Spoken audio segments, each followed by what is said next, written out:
Parmi les 5 joueurs AVOC, un ne parle pas français et n'est pas vraiment connu par le public francophone. Il s'agit de Wox. Si vous êtes fan d'AVOC, vous l'avez forcément déjà suivi à travers les casts qu'on a fait, mais aujourd'hui, je vais vous montrer des images exclusives de tournois de sa part. On va pouvoir voir vraiment toutes ses stratégies et son niveau de jeu pur. C'est actuellement le 15e meilleur joueur d'Europe en 2024 et il est chez AVOC, donc on va vraiment se faire kiffer. C'est parti, nous voilà directement sur son gameplay. Ce qu'on va voir, ça se passe en Performance Evaluation Cup. Pour ceux qui ne connaissent pas le format, en fait c'est simple, c'est un tournoi qu'Epic Games ont créé avec les 400 meilleurs joueurs d'Europe de la saison dernière, donc c'est vraiment que la crème de la crème. Il affronte que les meilleurs, donc c'est un super entraînement et des games très stack. On va donc pouvoir voir ce qu'il va faire avec son duo Ping. Au fil de la vidéo, en plus de voir son niveau de jeu qui est juste hallucinant, je vais vous donner également quelques petites infos sur lui pour que vous appreniez à le connaître. Pour se concentrer sur cette game, on peut voir qu'ils sont 48 dans ces toutes petites zones, ils sont 587 au-dessus de la Storm Surge, donc ça va.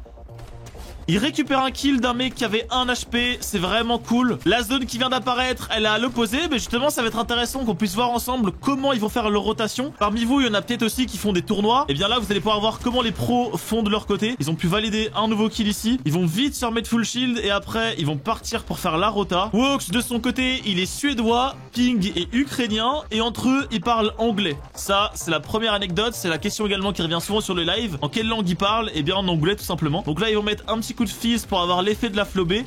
Et maintenant, ils font une grande rampe, regardez, pour pouvoir sauter du plus haut possible. Ils avancent bien, toujours ensemble. C'est ça vraiment qui fait la force des duos professionnels. C'est qu'ils savent que tout seuls, ils ont aucune chance, tandis qu'à deux, ils peuvent vraiment faire quelque chose. Dans ce duo, c'est Ping qui fait les extends et Wox qui reste derrière pour faire les kills. Mais ça arrive de temps en temps qu'ils échangent de rôle si jamais Ping est dans la merde. Donc là, ils sont juste à côté. Wox va pouvoir se soigner parce qu'il a 2 flobés. On peut le voir sur la map, ils sont pas encore en zone, mais pas loin. Il faut donc continuer la rotation. Avant ça, ils se sont mis full. Et là, ça y est, ils vont pouvoir avancer. Il y a 2 gars devant eux, ils les ont pas vus. Ils les atomisent en à peine 2 secondes. Ils ont fait une grosse erreur en face, mais ça a permis à Wox et Ping de récupérer des matériaux. Ils sont super bien maintenant. Et ça y est, ils sont en zone. On peut voir que la nouvelle tempête sera de leur côté. Donc maintenant, ils sont bien. Ce qu'ils vont faire maintenant, c'est juste essayer d'avancer au maximum dans la partie. Le but étant d'encaisser un maximum de points parce qu'il faut terminer top 50 pour accéder à la finale. Ce qui va se passer ici, c'est qu'ils vont tenter de prendre des pics. Regardez sur des joueurs qui doivent rota. Là, typiquement, il vient de mettre 136. À tout moment, le gars en face peut mourir de la tempête ou même juste mourir par quelqu'un d'autre et du coup, faire un joueur de moins dans la game. Donc beaucoup de joueurs normaux, on va dire, se concentrent principalement sur aller en zone. Les joueurs pros de leur côté, c'est aller en zone et en même temps faire des kills et mettre une pression sur toutes les autres équipes. C'est là où on se rend compte quand même que Fortnite en compétition à haut niveau, c'est un jeu totalement différent. Là, ils sont fait bloquer par un mur blindé. Ils vont juste passer à côté, c'est pas grave. Regardez, il y a des gens derrière. Hop, encore une fois, un petit mur blindé qui est posé. Ils ont aucune raison de prendre des risques, alors qu'ils ont encore 1442 mats. Il va en donner à son mate d'ailleurs, vu que c'est lui qui fait les extends. Pour l'instant, ils sont bien. 127 points au compteur. Ils vont pouvoir redescendre parce qu'ils étaient un petit peu trop hauts selon eux. C'est eux qui jugent bien surtout. Il y a des gens qui tombent dans leur box, ils les récupèrent en 2 secondes. Ce qui est assez choquant quand on les regarde, c'est à la fois bien sûr leur intelligence de jeu, mais également leur aim. Wox, c'est quelqu'un qui rate très peu d'édits et de balles. Là, il se renseigne sur la hauteur, il regarde s'ils peuvent potentiellement la faire tomber, il met 105 à ceux qui sont là-haut. On sait très bien qu'avoir la hauteur, ça peut donner un top 1 assez gratuitement. Donc s'ils arrivent à les mettre low ou même pourquoi pas les tuer, la hauteur pourrait être pour eux. Regardez là, il va essayer de les faire tomber. Il a du mal. Il faut pas non plus c'est qu'ils prennent trop de risques. Mais bon, il va partir un petit peu en build fight. Les joueurs en face ont 2 possibilités. Soit redescendre, soit rester à la hauteur. Wox va même tenter de les piece control. Mais c'est bon. Ils sont redescendus. Ils vont pouvoir jouer un petit peu tout là-haut. Ils ont déjà fait 8 éliminations dans cette game. C'est vraiment une grosse partie. Et encore, tous les points de top restent à faire. Comme tout à l'heure, ils essaient de récupérer des kills sur ceux qui doivent aller en zone. Ceux qui sont un petit peu dans le mal, le but c'est de réussir à les tuer pour débloquer des points. Là, il voit quelqu'un, il essaie de l'avoir 35 encore. Si jamais le mec meurt de zone, il aura le kill. Quant à la hauteur, le but, c'est vraiment d'être une tourelle humaine, de pas laisser une seule chance aux adversaires. Pour ceux qui connaissent pas la compétition, en général, dans un duo, il y a 2 rôles. Il y a le IGL, c'est le leader in-game, celui qui va prendre les décisions, celui qui va dire quand est-ce qu'on rota, par où est-ce qu'on va, etc. Et de l'autre côté, il y a un fragger, c'est celui qui va juste faire les kills. Et bien dans ce duo, on va dire que Wox c'est un petit peu le fragger, Ping est l'IGL, mais en réalité, de temps en temps, Wox fait aussi des calls d'IGL, ça veut dire qu'ils prennent des décisions à 2, c'est peut-être pour ça aussi que c'est un duo qui marche bien, c'est qu'ils s'écoutent et qu'il n'y en a pas un qui dit absolument les règles et ce qu'ils doivent faire. Là, il n'y a plus que 5 joueurs en vie, ils continuent tout de même de mettre la pression. Hop, il met 123 à quelqu'un, il essaie de pré-shot. Il a touché une fois.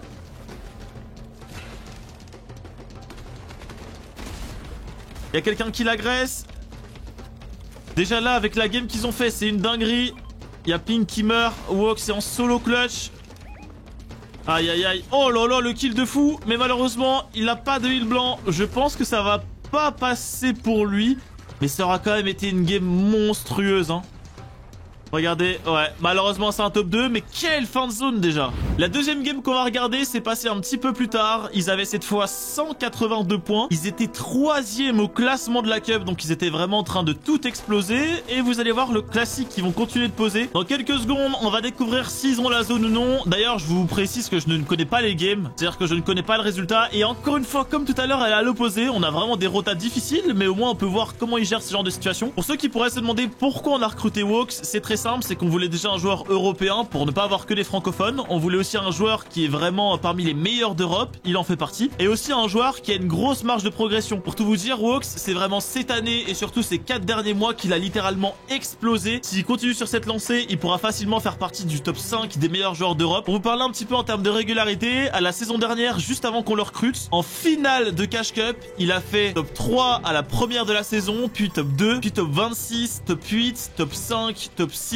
et top 1. Donc il a gagné la dernière Cash Cup, il a fait 3 fois le podium. C'est vraiment une performance remarquable qu'il a fait éclore aux yeux de la scène compétitive de Fortnite. C'est suite à ces performances là qu'on l'a contacté et qu'il a kiffé directement le projet, qu'il a voulu rejoindre Avoc. Maintenant on se reconcentre sur la game, ça va être le début de la zone mouvante. Ils essayent quand même de faire des kills. On peut voir que c'est des joueurs qui n'aiment pas être passifs, ils aiment pas rester à rien faire, ils veulent toujours tenter des choses. C'est clair qu'ils prennent beaucoup de risques, mais d'un autre côté c'est ce qui permet d'avoir des grosses scènes de spectacle par moment. Comme tout à l'heure, ils avaient pas la première zone, mais la zone mouvante ils l'ont. On peut voir également qu'ils ont le médaillon pour scanner, donc ça c'est des super infos en late game, ça donne un avantage considérable. Il y a la Storm Surge qui vient d'apparaître, ils sont largement au-dessus, donc il n'y aura pas de souci à ce niveau là. Et maintenant il va pouvoir suivre Ping, toujours en gardant son pompe en main, en essayant de faire des kills. En plus regardez, vu qu'ils ont le médaillon de scan, c'est vraiment très facile, ils ont l'information sur tout le monde. Ils font une super rota, ils ont pu directement reprendre l'auteur. Ils s'échangent le médaillon parce qu'en fait ça permet de redéclencher l'effet et donc de rescanner les joueurs. Ils savent que là il y a quelqu'un au-dessus, ils vont être patients, il y a encore plein de points de top qui doivent tomber. Ils sont à 193 points.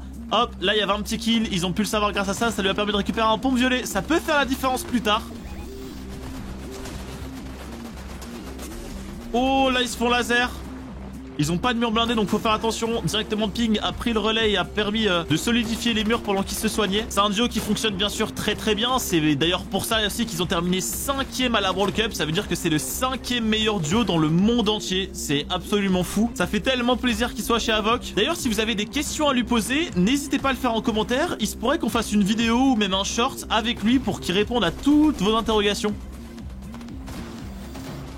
Là, il y a beaucoup de joueurs, il prend des risques, mais Ping a pu le récupérer directement. Ils sont bien collés ensemble. La première partie, ils étaient à la hauteur. Là, au contraire, ils sont tout en bas, en low ground, comme on appelle ça. C'est des joueurs un peu hybrides. Il y a beaucoup de duos qui, par exemple, jouent tout le temps la hauteur ou tout le temps le mid, d'autres qui jouent tout le temps en bas, etc. Eux, ils peuvent vraiment s'adapter. Ça veut dire que s'ils sont bien pour jouer la hauteur, ils vont la jouer. S'ils sont mal, ils vont jouer le bas. S'ils pensent que le mid, c'est la meilleure solution, ils vont le faire aussi. Là, il redonne des matériaux, il reprend le médaillon pour que ça remette un scan. Regardez, il y a tellement de monde juste au-dessus d'eux.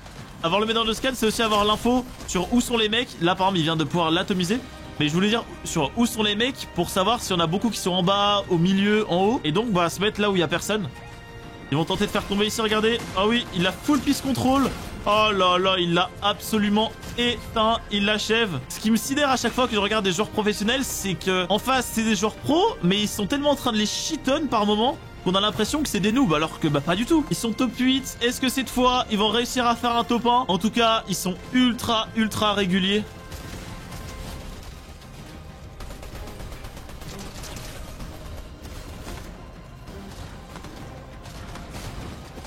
Il y a beaucoup de monde, c'est un petit peu le bordel. Ils sont tous les deux toujours en vie. Là, malheureusement, il vient de tomber. Ping va essayer de clutch, mais dans tous les cas, c'est une game qui aura rapporté énormément de points. Ils vont s'arrêter là. En 3 games, ils ont fait 234 points. Voilà pour Wox. Vous avez vu un petit peu son gameplay et à quel point il est très fort en fin de zone. Pour votre information, à cette cup, lors des Open qu'on vient de regarder, ils ont terminé top 3. C'est quand même une performance à souligner. N'hésitez pas à me dire si vous aimez bien ce genre de format de vidéo. On pourra pourquoi pas vous faire découvrir également tous les autres joueurs qu'on a chez Avoc. Ça peut être cool de voir un petit peu leur niveau aussi. Pensez à vous abonner à la chaîne YouTube d'Avoc. Et moi je vous dis à très bientôt pour de nouveaux contenus ici. Ciao!